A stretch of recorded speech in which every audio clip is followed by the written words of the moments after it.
up, everybody? Welcome. This is lesson 11 of our second trimester in 2025. I can't believe that this trimester has come almost to a close, but not quite because we still have today and we still have next Wednesday as well.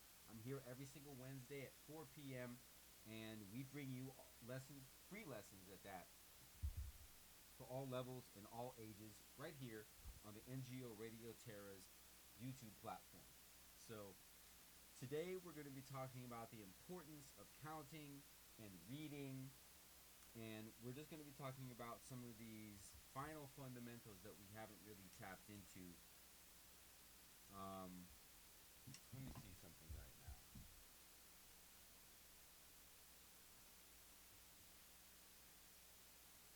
Also, we're going to talk about breathing and we're going to talk about posture, because I think these are some of the basic functions that we as drummers start to forget about when we start to get into chops and learning and transcribing songs, and when we get busy and start to do gigs. So tapping back in with your core, tapping back in with how you sit. Awesome to record yourself and see how you look while you play so that you can determine what you can change. I know that counting and breathing can also be synonymous. I also feel like I've learned that in finding all the different ways that keep me in the pocket and keep me locked into the time, reading actually is one of those things. Partially because I think that I do have a visual sensibility about myself. I happen to like, and this could be a problem sometimes, right? So I've had to divorce myself from needing this, but I like to look at lights that blink on tempo. I like to have visual cues. I prefer to be able to see the musicians that I'm playing with so that I can also use that visual information to clue myself in to being on point. However, if you are required that, if you need that, if you have to look at somebody cueing you or a light cueing you, then it's no good, because that's not going to be there in a professional situation or a jam session or the random recording session that everyone's just doing analog gear and no click with. So you have to be flexible and you have to have good internal time. And I think that when you set up a tempo for yourself and then you read, yes, you can slow down and speed up. But as I'm watching the quarter note go by, that's kind of locking me into some semblance of a grid. I also think of a grid when I'm trying to play in time. I also think of singing the melody to a song that reminds me of that tempo. And somehow all these different ways I use to keep myself on point and to keep the time even. A couple books that I want to suggest people to get.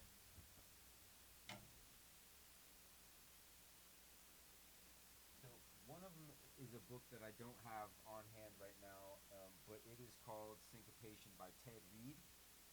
Very, very important book. Um, this book right here, Portraits in Rhythm, is really, really interesting, and it gets into some super heady rolls and time signatures, increasing tempos and dynamics.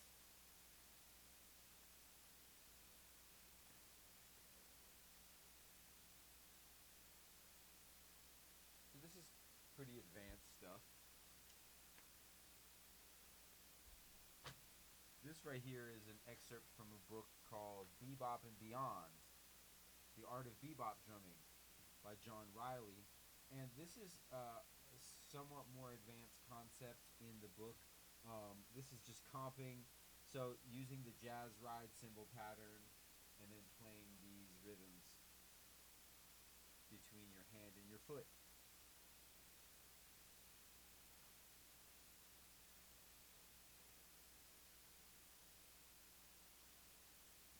Much less dense than the Portraits in Rhythm. We have Charlie Wilcoxon's 150 rudimental solos, starting with solo number 1. This is pretty doable stuff right here.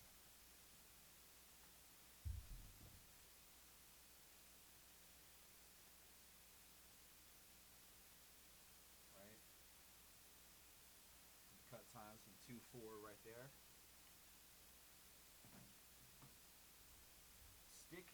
Control. This is a really, really good book. This, this is, it says what it is, which is really just simple exercises that vary in the sticking of it from the right and the left and the left and the right and the right right to the left left to the all of it. So you see here the right and the left. That's what designates this book so important. Because not a lot of other books tell you the exact sticking to use. At least not the jazz books. Some of the classical percussion books, like Wilcoxon, this is more of a marching drum book, but Portraits in Rhythm, classical snare drum work. Stick control, though, very, very good stuff. This is the cover to the John Riley book, so check that out.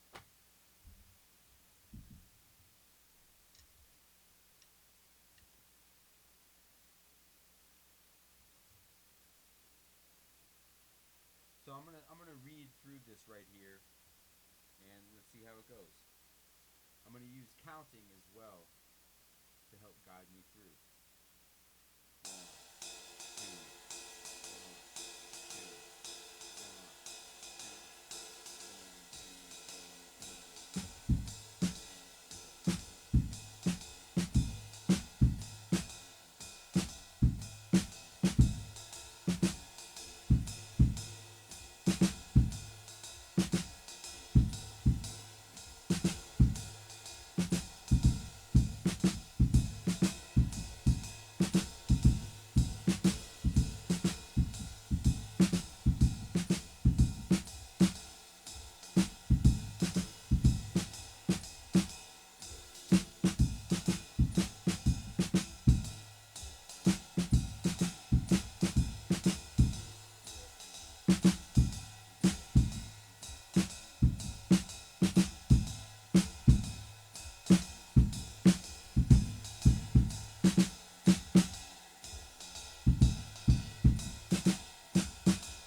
Cool. So I'm going to go ahead and read this chart right now. I'm sight reading this, so I'm going to use counting to guide me through. And that'll lock me into time as well as it will keep me probably reading this much better than I would if I weren't counting it out loud, at least at first. Now, granted, I'm not going to always count out loud in a professional setting, but I am going to do it now for demonstration purposes. And I do apologize that I have this mic pointed right at my neck as I am a little bit congested, so you're hearing all my snorts. Sorry, guys.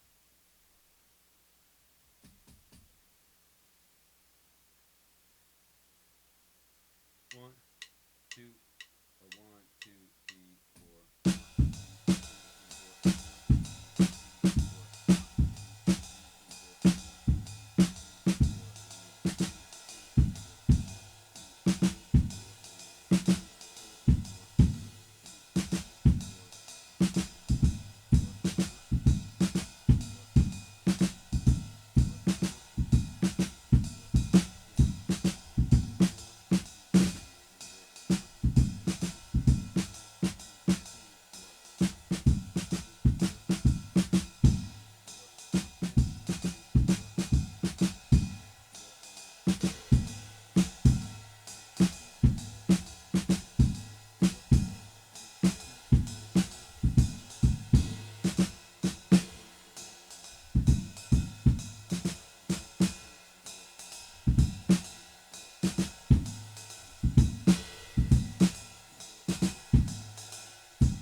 So I think I'm gonna give myself a B plus on that. I'm pretty hard on myself. So although it was accurate for the most part, I'd say 98% rhythmically accurate. It was not as accurate as the designation between the hand and the footwork.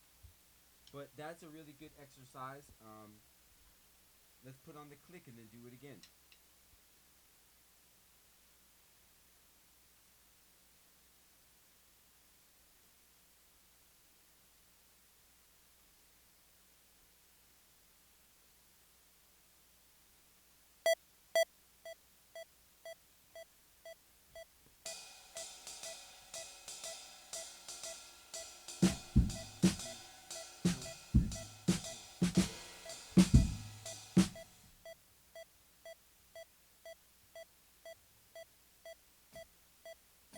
One, two, three, four.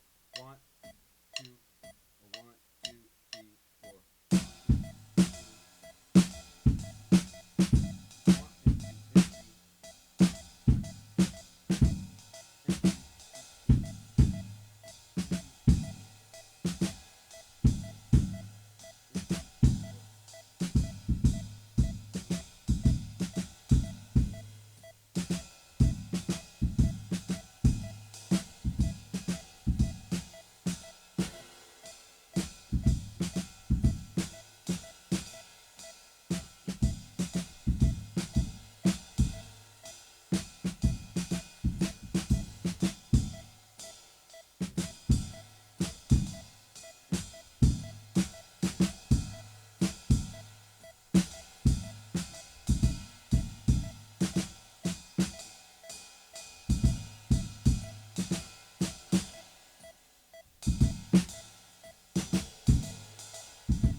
All right, cool. Now,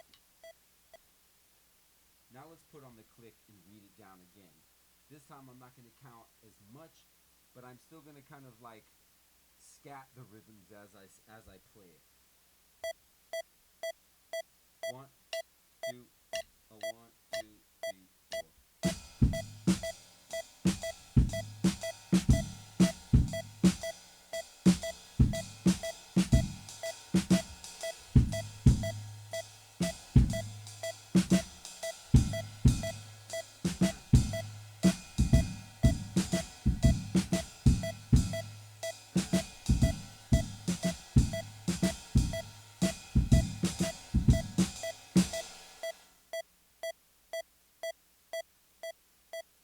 All right. Now I'm going to go ahead and we're going to read this down again, but I'm going to put the click on, and I'm not going to count as loud or if consistently at all, so that I can more so just focus on the click and focus on the reading. One, two, a one, two, three, four. One, two, a one, two, three. One, two, a one, two, three, four.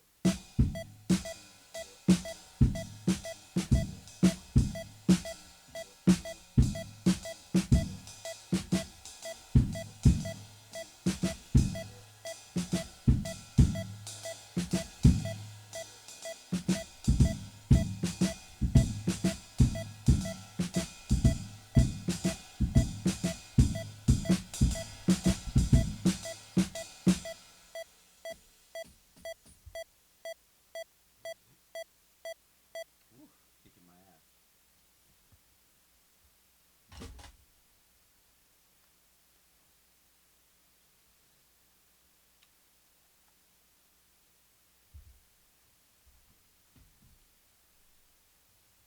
All right, here we go.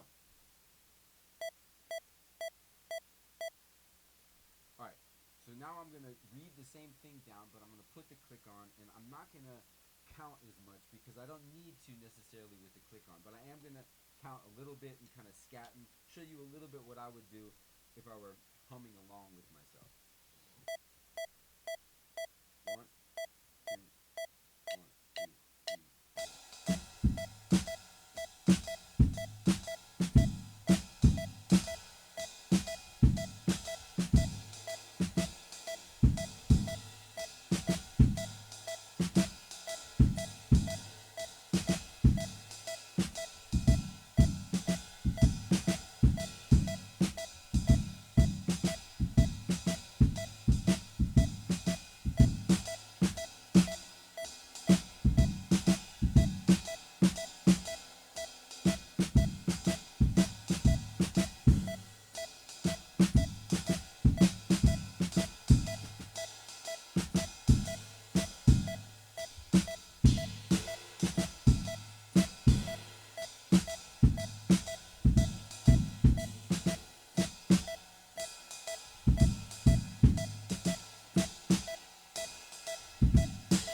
one, two, one, two, one, two,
track 11 off of John Riley's The Art of Bebop Drumming.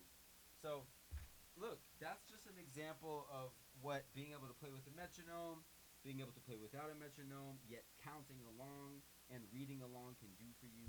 These are not difficult rhythms, but one of the challenges in doing this is when you read the rhythm the first time and then you repeat that rhythm, then you have to connect that idea that you've just repeated to a new idea. Well, sometimes you have an eighth note that is going to run right into another eighth note on a different limb. These are different considerations that you have to make, and they are something you can become experienced with when you read a lot. So you should read, count while you're reading, and I think that it's going to be a great big asset to you.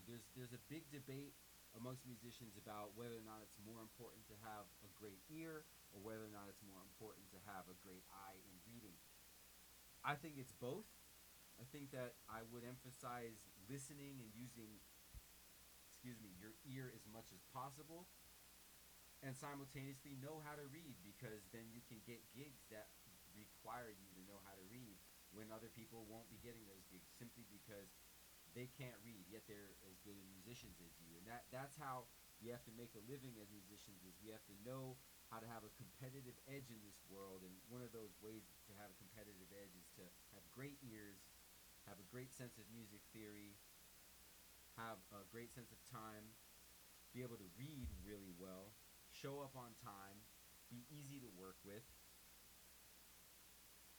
That's some beginning stuff. If you can just nail those fundamentals, you can start to really work a lot, have a good reputation, and keep getting called back to the gig.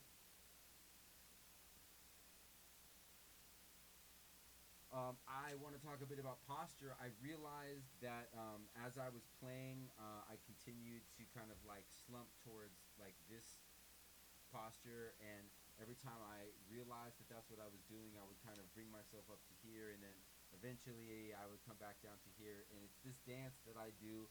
This is something that all of us must face. I think that agency is key, and knowing is half the battle.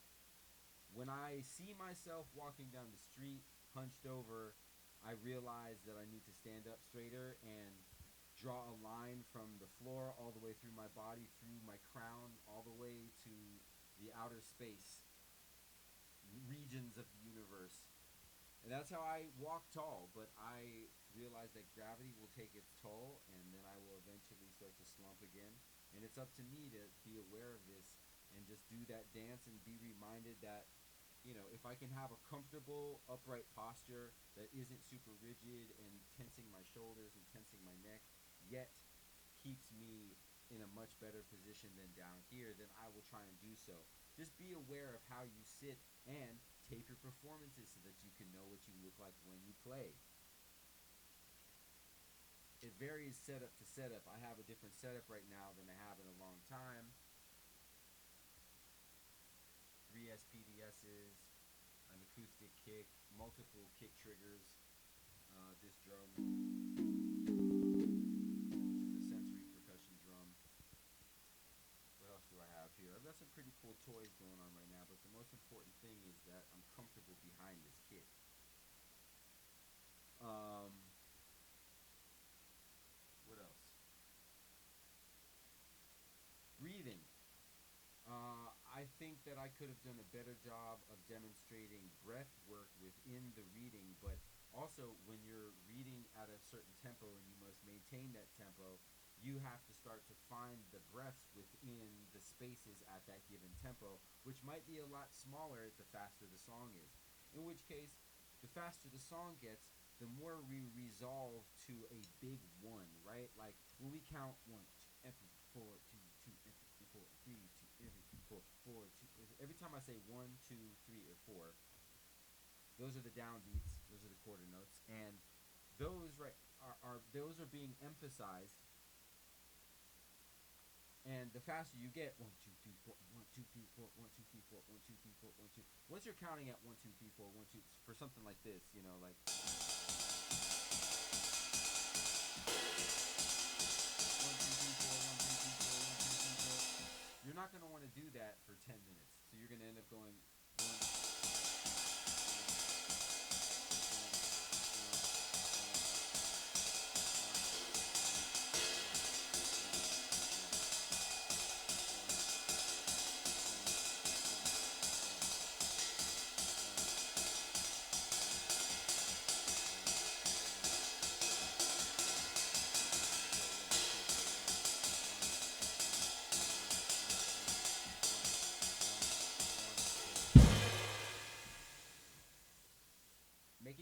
on yourself. Make the one bigger. So just go one,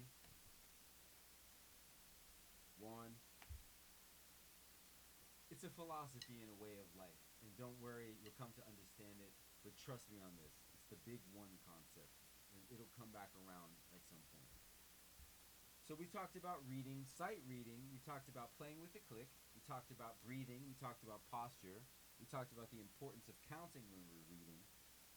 And that's pretty much what today's lesson is all about. I appreciate you for listening, and I'm going to take us out with a little example of what I've been working on.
picture,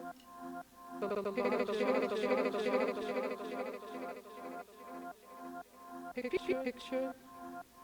People have often asked me over the picture. Have often asked me people picture.